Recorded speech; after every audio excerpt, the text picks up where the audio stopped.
నేను కష్టపడి ఇంతకుముందు పీపీటీ చేసేదాన్ని, నువ్వు వచ్చిన తర్వాత నేను చాలా లేజీ అయిపోయాను. ఇలాగే అడిగాను, ఇంగ్లీష్లో అడిగాను. నేను చాలా లేజీ అయిపోయాను, నేను ఏమీ క్రియేటివ్గా చేయట్లేదు, నీ మీద ఆధారపడుతున్నానంటే అది ఏం చెప్పింది తెలుసా? నువ్వు నేను స్టడీ పార్ట్నర్స్ అన్నది. అంటే నువ్వు ఇప్పుడు నాకు ఇంగ్లీష్ రాదనుకోండి, లేదంటే నాకు డిజైనింగ్ రాదు, నాకు అది రాదు, ఇది రాదు, ఏమీ రాదు, కానీ ఒక 1000 మైండ్స్ కదా, ఏఐ అంటేనే 1000 మైండ్స్ కలిసి పనిచేసి పెట్టి కోడింగ్ కదా అది. అలాంటి 1000 మైండ్స్ నాకు ఈరోజు ఫ్రీగా దొరుకుతుంది. So alpha plus God plus AI. ఇప్పుడు ఇమాజిన్ చేసుకోకుండా మీ పవర్ ఎంతో, ఎంత పవర్ఫుల్ మీరు, కానీ యూజ్ చేసుకోవాలి. నాకు ఇది రాదు అని అంటే టీచర్ అడగక్కర్లేదు. టీచర్ అడిగితే ఒక్కోసారి తిడతారు, రాలేదనుకోండి కొడతారు, నన్ను అడుగుతావా అని అంటారు. ఏం ప్రాబ్లం లేదు, ఏమి సమస్య లేదు. ఆస్క్ ఏఐ, ఏదైనా దొరుకుతుంది తెలుసా? వంకాయ కర్రీ ఎలా చేయాలి దొరుకుతుంది. ముందు ఎలా వెళ్ళాలి ఒక ప్లాన్ ఇస్తుంది నీకు. నేను ఈరోజు +1 ఇంటర్మీడియట్లో ఉన్నాను. ఒక 10 ఏళ్లలో నేను ఒక కంపెనీ స్టార్ట్ చేయాలి, ఒక ప్లాన్ ఇస్తుంది మీకు. అది ఫెయిల్ అయ్యే ప్లాన్ కాదు, అర్జున్ నాన్నగారు ఇచ్చారే అలాంటి ప్లాన్ కాదు, ఇది ఇస్తుంది ఖచ్చితంగా. నేను అడిగాను దాన్ని, నేను జపాన్ నుంచి ఎట్లాగా ఇంపోర్ట్ చేసుకోవచ్చు, ఎలాంటి బిజినెస్ స్టార్ట్ చేయొచ్చు అంటే ఒక ప్లాన్ ఇచ్చింది. ఒక స్టూడెంట్కి ఒక ప్లాన్ ఇవ్వని అడిగారు, ఇచ్చింది. ఏం అడిగినా ఇస్తుంది, మనం యూజ్ చేసుకోవాలంటే. అంటే ఇప్పుడు మీరు ఏం చేయాలంటే మీరు పవర్ని ఎట్లాగా అసెస్ చేస్తారంటే alpha plus God plus. So English నేర్చుకోవడం చాలా ఈజీ. ఈరోజే యాప్ డౌన్లోడ్ చేసుకోండి. సో ఖచ్చితంగా ఇంగ్లీష్ ఖచ్చితంగా మీరు 1 or 2 hours స్పెండ్ చేయండి. తర్వాత ఏం చేస్తారు, మొబైల్స్ అందరూ మీరు అడుగుతూ ఉంటాం కదా ఇప్పుడు కూర్చొని. మీరు కొంచెం బయటికి వెళ్ళి, తణుకు నుంచి బయటికి వెళ్ళి, కొంచెం ఆంధ్ర తెలంగాణ నుంచి బయటికి వెళ్ళి, హైదరాబాద్ కూడా వదిలేసేయండి. ప్రపంచంలో ఏం జరుగుతుందో కొంచెం చూడండి, ఎన్ని ఆపర్చునిటీస్ ఉన్నాయో. ఇప్పుడు సాఫ్ట్వేర్ అన్నారు కదా, మీరు ఖచ్చితంగా నెక్స్ట్ టైం నేను వచ్చేసరికి నిజంగా మీరు ఎక్స్ప్లోర్ చేస్తే మీ గోల్ మారిపోతుంది. ఎందుకంటే సాఫ్ట్వేర్ జాబ్స్ అసలు ఫర్ ఎగ్జాంపుల్ ఒక అప్లికేషన్, ఇప్పుడు మేము సాఫ్ట్వేర్ ఏం చేస్తాము, అప్లికేషన్స్ డిజైన్ చేస్తాం కదా. నేను నాకు కోడింగ్ రావాల్సిన, అఫ్కోర్స్ నాకు కోడింగ్ రాదనుకోండి, ఎవరైనా బీటెక్ కంప్యూటర్ సైన్స్ చేసిన వాళ్ళు ఒక టాస్క్ ఇచ్చారనుకోండి మేనేజర్, ఇస్తే దీనికి ఒక కోడ్ రాయమని అంటే ఏదైనా అడిగేసి ఇది నా రిక్వైర్మెంట్ కోడింగ్ వాళ్ళు ఇచ్చేస్తుంది, దాన్ని కాపీ పేస్ట్ చేసేయండి, అయిపోయింది. ఇప్పుడు ఇలాంటి పరిస్థితిలో ఉన్నప్పుడు మీకు ఎవరు జాబ్ ఇస్తారు చెప్పండి? ఇవ్వరు. అందుకని రియాలిటీలోకి రండి, ప్రాక్టికల్గా ఆలోచించండి. సో ఇప్పుడు నేను ఏం చేయాలి, నిజంగా కోడింగ్ చేయడమే నాకు ఇష్టం అనుకో, నేను ఏ లెవెల్కి ఎదగాలి తెలుసా? ఏఐకి కోడింగ్ రాసేటువంటి లెవెల్కి ఎదగాలి. ఆ జాబ్స్ మటుకే ఉంటాయి ఇప్పుడు, అర్థమైందా? ఏఐకి కూడా కోడింగ్ రావాలి కదా, అదేమి సొంతంగా ఆలోచించదు. సో ఏఐకి కోడింగ్ రాసేటువంటి లెవెల్కి నేను ఎదిగితే తప్ప నా జాబ్ ఉండదు. సో ఈరోజు నేను ఏం అవ్వాలనుకుంటున్నాను, నేను డాక్టర్ అవ్వాలనుకుంటున్నాను. మీకు అనిపిస్తుంది ఒక 10 ఏళ్ల తర్వాత డాక్టర్స్ ఉంటారా? ఇప్పటికే అసలు మీరు చైనాలో చూస్తే కొన్నిసార్లు చైనా ఊటి చూడండి అబ్బా, చైనా చూడండి 50 years ముందు ఉంది మరి చైనా. మీరు యూఎస్కి వెళ్ళకపోయినా పర్లేదు, చైనా ఒకసారి విజిట్ చేయండి, మీకు ఒకవేళ ఆపర్చునిటీ వస్తే. లేదా జపాన్ విజిట్ చేయండి, కొరియా విజిట్ చేయండి. ఎంత అంటే వాళ్ళు ఏ రకంగా టెక్నాలజీ వాడుతున్నారంటే యూ కాంట్ ఇమాజిన్. మీరు అసలు మీరు ఊహించలేదు. ఓకే, సమయం అయిపోయింది, చాలా సమయం గడిచిపోయింది. ఇప్పటికన్నా మనము కళ్ళు తెరిస్తే ప్రపంచం ఎక్కడో వెళ్ళిపోతుంది. మన ఇండియా ఎక్కడుందనంటే నేను ఎంత డబ్బు సంపాదిస్తాను, మన గవర్నమెంట్కి మన గురించి అక్కర్లేదు అని అనుకుంటే మనం ఆలోచించుకుందాం. సో ఇప్పుడు రీల్స్ చూస్తుంటారు కొంచెం బయటికి వెళ్ళి, అవునా, మనం కొంచెం వేరే దేశాల్లో ఏం జరుగుతుంది, వాళ్ళు ఎలా చేస్తున్నారో మనం నేర్చుకొని ఇప్పుడు ఇక్కడ నేను ఏం చేయగలను. చాలా మటుకు అన్ని ఫీల్డ్స్లో ఏఐ డామినేట్ చేస్తుంది. ఆపరేషన్ చేయడానికి డాక్టర్ అక్కర్లేదు, ఎక్కడో జపాన్లో కూర్చొని రోబోటిక్గా ఆయన ఇలా అంటే ఆపరేషన్ ఇక్కడ అయిపోతుంది. అలా ఉన్నప్పుడు నేను డాక్టర్ అవుతాను అనుకోవడం మంచిదే. ఇండియా కానీ డెవలప్ అయితే ఇంకొక 10 ఏళ్లలో ఆ డాక్టర్ జాబ్ కూడా ఉండదు. సో మీరు ఈరోజు ఏం చేస్తారంటే 10 ఏళ్ల తర్వాత అంటే ఏ కెరియర్స్, ఎలాంటి జాబ్స్ ఎప్పుడు ఉంటాయంటే ఏ జాబ్కి అంత గ్యారెంటీ ఉండదు కదా. ఇప్పుడు లాయర్స్ని తీసుకుంటే కూడా లీగల్ అడ్వైస్ అసలు లాయర్ కంటే భావిస్తుంది. ఇప్పుడు ఏం జాబ్స్ ఉంటాయి? భయపడిపోతున్నారా? భయపడిపోవద్దు. మనల్ని రూరల్గా చేశాడు దేవుడు. సునామీని చూసి, లేదంటే ఇంకొకటి కరోనా వైరస్ని చూసి, ఏఐని చూసి భయపడాల్సిన అవసరం లేదు. దానిని మించినటువంటి స్టేటస్ని దేవుడు మనకి ఇచ్చాడు. దాన్ని మనం ఎలా వాడుకోవాలనుకుంటున్నాం అనేది ప్రశ్న. ఏఐని డెవలప్ చేసింది కూడా హ్యూమనే కదా, అవునా? సో హ్యూమన్ చేసే తప్పు ఏంటంటే ఇక్కడ జాబ్స్ తీసేటువంటి ఒక ఏఐని డెవలప్ చేశాడు, అట్ ద సేమ్ టైం జాబ్స్ని క్రియేట్ చేసే పని మటుకు చేయలేదు. అందుకనే ఈరోజు thousands and millions of people unemployment తోటి బాధపడుతున్నారు. మనం అంతా కలగంట నేను ఎంబీఏ చేసి హెచ్ఆర్ అవుతారని. హెచ్ఆర్ జాబ్స్ అసలు పనికే రావు. నేను నా హెచ్ఆర్ని ఇప్పుడు చూడలేదు. నేను కూడా ఒకప్పుడు హెచ్ఆర్లో పనిచేశాను. కానీ ఇప్పుడు అసలు ఏం వచ్చిన తర్వాత హెచ్ఆర్కి పని లేదు, అసలు పని లేదు. మరి మీరు ఎంబీఏ చేసి నేను హెచ్ఆర్ అయిపోతానని చెప్పేసి మీరు కలగంటే హెచ్ఆర్ అయిపోతారా? ఎందుకంటే కొంచెం రీసెర్చ్ చేయండి, ఎలాంటి జాబ్స్ ఉంటాయి. ఇవన్నీ చేసే ముందు నేను ముగిస్తాను. మీ లైఫ్ని ఆయనకి సరెండర్ చేయండి. మంచి ఫ్యామిలీలో మంచి పిల్లలు ఎదుగుతారు. మన ఫ్యామిలీస్లో మంచి ఎన్వైరన్మెంట్ అంటే మంచి వాతావరణాన్ని మనం ఇద్దాం. మన పిల్లలకి వాళ్ళ ప్రేమతో పెంచుతాం. వాళ్ళకి ప్రేమ అంటే ఏంటి, సెల్ఫ్ కంట్రోల్ అంటే ఫ్రూట్ ఆఫ్ ద స్పిరిట్ అవి నేర్పించి పెంచుతాం.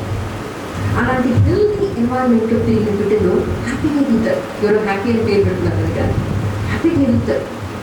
వాళ్ళకి మనము కౌన్సిలింగ్ ఇద్దాం, రియాలిటీలోకి తీసుకుంటాం. అందరూ బీటెక్ లేదంటే డాక్టర్ ఇదే కాదు, అది ఎప్పుడు పోయింది, మనకు అర్థం కాలేదంటే. సో వాళ్ళకి మనము చక్కగా కౌన్సిల్ చేద్దాం.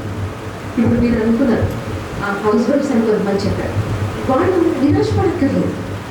ఈరోజు నాకు ఏమొచ్చో, నాకు టైలరింగే వచ్చనుకో, లేదంటే వంట చేయడం వచ్చండి, వంట చేయడం వచ్చి ఆయనకి కేఎఫ్సీ ఆయనకి దాన్ని ఇంటర్నేషనల్గా తీసుకెళ్ళాడు. సో ఏదైనా సరే చిన్న థాట్ అయినా సరే దేవుని దగ్గర మనం పెడితే అది మల్టిపుల్ అవుతుంది. 5 రొట్టెలే.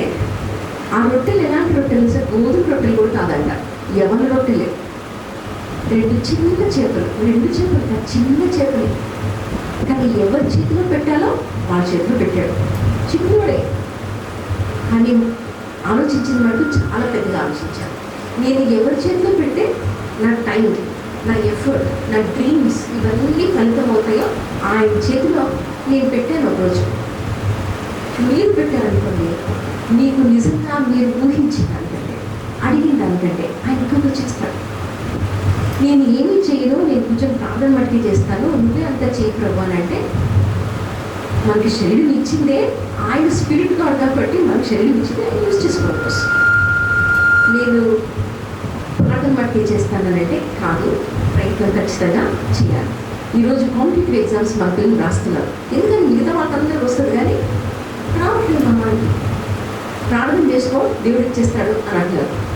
దేవుడే మన ఫూల్ అలా ఇవ్వడానికి. ఆయన అలా ఏమి ఇవ్వడు. నువ్వు కష్టపడితే ఆ కష్టాన్ని ఆశీర్వదిస్తాడు.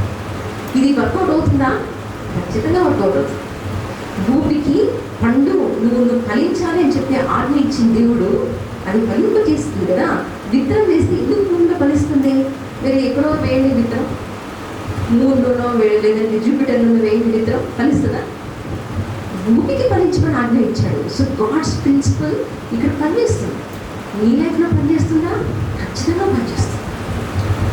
ఒకటి శ్రద్ధ కలిగి ఒక డిసిప్లిన్లో మనము పనిచేయాలి. దానికి ఒకటి నేను లాస్ట్ టైం కూడా చెప్పినట్టున్నాను. మీ లైఫ్ ఇప్పుడు ఒక సిస్టర్ని తీసుకోండి, లేదంటే ఒక బ్రదర్ని తీసుకోండి. అది చూడంగానే ఈ మనిషిని నమ్మచ్చు అని అనిపించాలి. అతీతిగా ఉండాలి పర్సన్. అంటే ఆల్ఫా చెప్పితే సత్యమే చెప్తుంది. ఈ మాట అవునంటే అవును, కాదంటే కాదంతే. దానికి మించి వచ్చింది దృష్టి నుంచి వస్తుంది. ఫస్ట్ ఆఫ్ ఆల్ మనము సత్యమే మాట్లాడాలి. మన ప్రొఫైల్లో మన రెజ్యూమ్ ప్రిపేర్ చేస్తాం కదా, అందులో సత్యమే ఉండాలి. ఒకరు నా చేతికి పని ఇస్తే యోసేపు లాగా అనమాట. ఆయన ఎక్కడికి వెళ్ళినా, జైలుకి వెళ్ళినా, ప్యాలెస్లో ఉన్నా ఆయన చేతికి పని ఇస్తే ఎవరు చితికేసేవాడు కదా. అలాగా నాకు ఇస్తే పని చుట్టుపక్కల వాళ్ళందరూ వరి అవుతారా, చింత మానేస్తారా? అంటే ఆల్ఫా అంటే ఆమె సత్యమే చెప్తారు. ఆమె చేతికి పని ఇస్తే అయిపోయిందంటే you consider it is done అని చెప్పగలిగినటువంటి బిజినెస్ ఉందా? అది వంట అయినా సరే, ఏదైనా సరే. అలాంటి ఒక అథెంటికేటెడ్ పర్సనాలిటీ డెవలప్ అవ్వాలి. మనం సీరియస్గా ఉండాలి. మనం పిచ్చ పని చేయడానికి ఇక్కడ ఎవరికి లేదు. అంత వేస్ట్ అయినటువంటి మన జీవితము ఇటర్నిటీలో లేదు. We are limited beings. ఈరోజు ఉన్నాం, రేపు చచ్చిపోతాం. మేము చచ్చిపోయే లోపు ఏదో ఒకటి సాధించి చచ్చిపోవాలి. ఓకేనా మీరు? ఓకేనా? ఈరోజు చచ్చిపోయిన వాళ్ళని ఎంత మాత్రం గుర్తుపెట్టుకుంటున్నాం మనం? ఎంతమంది గుర్తుపెట్టుకుంటాం? ఎవరైతే సాధించారో వాళ్ళని గుర్తుపెట్టుకుంటాం. ఒకటి చూడండి, మీరు ఏ పని చేసినా ఈ 3 ఉన్నాయని లెక్క పెట్టండి. ఇది చెప్పి ముగించేస్తాను. ఒకటి, నేను చేసే పని, నేను చేసే ఆలోచన వల్ల దేవునికి మహిమ వస్తుందా? అది నేను వేసుకునే డ్రెస్ కావచ్చు. ఆయనకి మహిమ వస్తుందా? ఈరోజు నేను ఒక చదువు చదవాలనుకుంటున్నా, ఒక జాబ్ చేయాలనుకుంటున్నా, ఒక పని ఏదైనా సరే, ఏదైనా తీసుకోండి, దేవునికి మహిమ వస్తుందా? రెండవది, పీపుల్ షుడ్ గెట్ రిడీమ్డ్. అంటే ప్రజలు విడిపించబడాలి పథకాల నుంచి. అలాంటి గోల్స్ పెట్టుకోవాలి మనం. అలాంటి బిజినెస్ చేయాలి. చిన్నదైనా సరే ఎత్తెత్తుకు దేవుడు తీసుకెళ్తాడు. ఒకటి, దేవునికి మహిమ రావాలి. రెండవది, ప్రజలు విముక్తి పొందాలి. మూడవది, ఆయన పర్పస్ నా జీవితంలో నెరవేరినటువంటి సాటిస్ఫాక్షన్ ఉండాలి.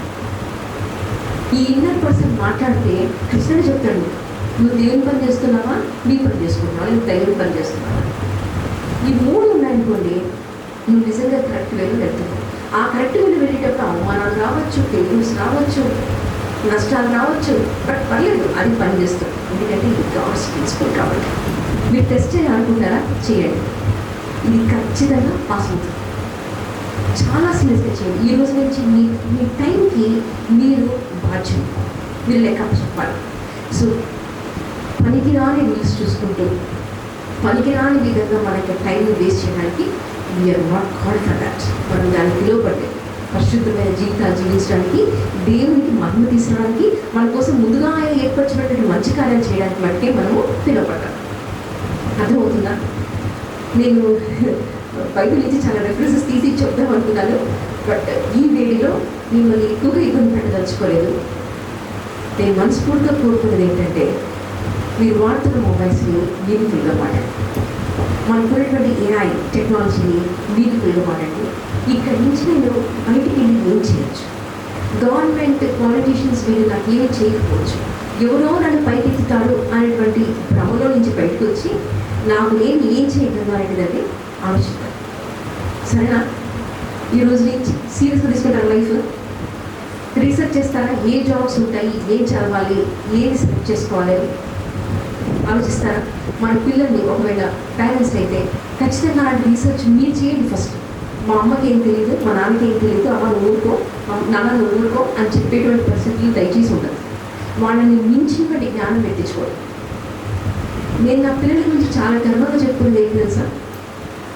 నేను ఏదైనా ఒక ఐడియా చెప్తే నా పిల్లలు ముసిపోతారు.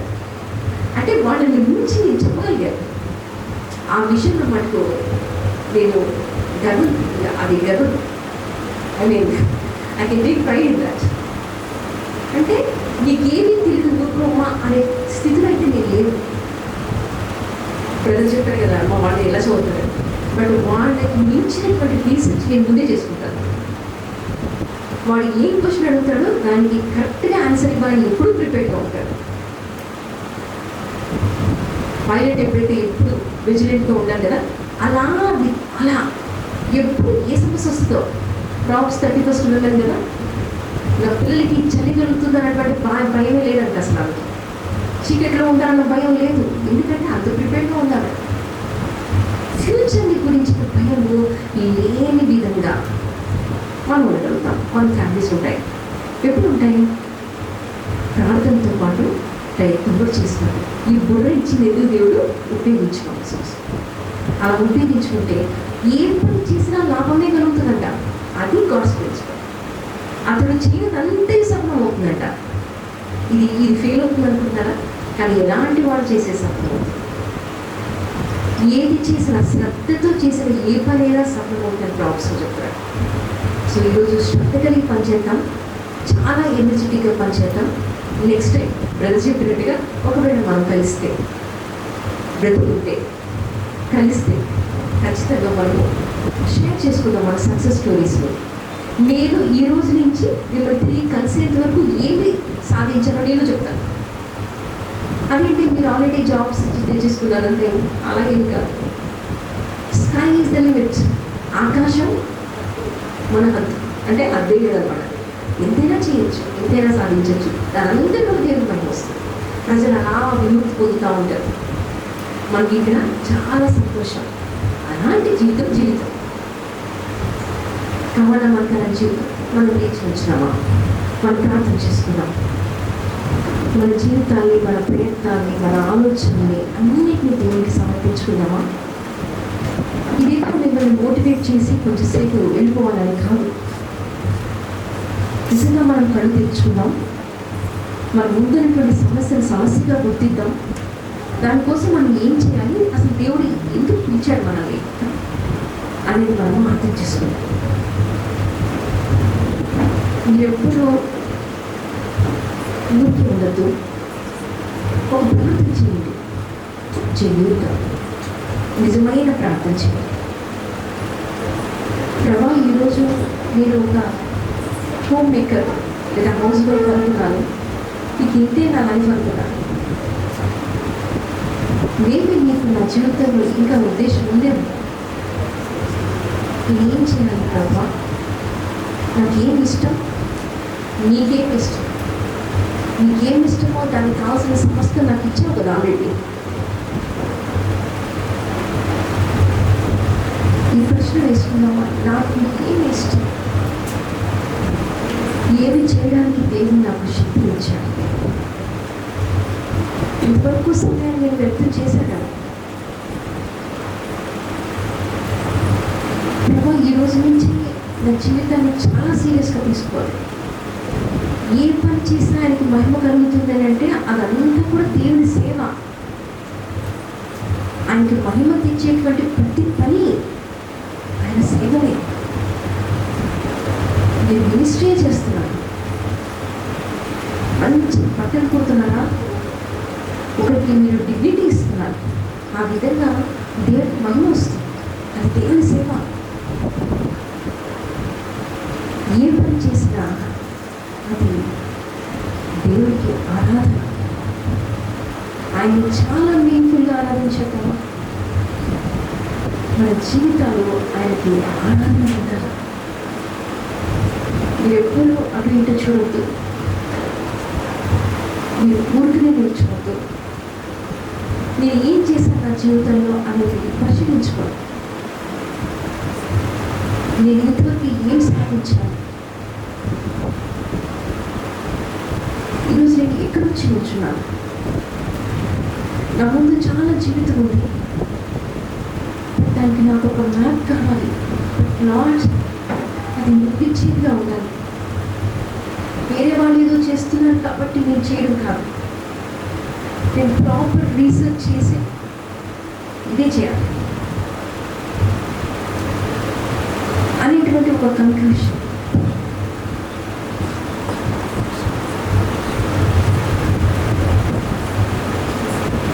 ఈ సమయం నీకు దేవునికి ఇది ఒక పరిశుద్ధ సమయం. ప్రార్థించాక మనం పరిశీలించుకుందాం. మన హృదయాన్ని పరిశుద్ధపరచుకుందాం. ఆయనకు సమర్పించుకుందాం మన జీవితాన్ని. ఆయన జైల్లో ఉన్నటువంటి యోసేపును దేశానికి అధిపతి చేయగలిగాడు. గొర్రెలు కాపరినటువంటి దావీదుని రాజుగా చేయగలిగాడు. యెహోవా నాకు నేను సర్వ శరీరానికి దేవుడు నాకు నాకు అసాధ్యమైంది ఇదే ఉందా అని ఆయన చెప్తున్నారు. ఈ చిన్న జీవితాన్ని ఆయన వెలిగించలేదా? ఈ చిన్న జీవితాన్ని ఆయన ప్రభావితంగా చేయలేదా? చేస్తారు. ఈరోజు నువ్వు దాన్ని సమర్పించుకుంటావా? ఆయన చేతిలో పెడతావా? ఆయన యొక్క ఆధిపత్యానికి ఒప్పుకుంటావా?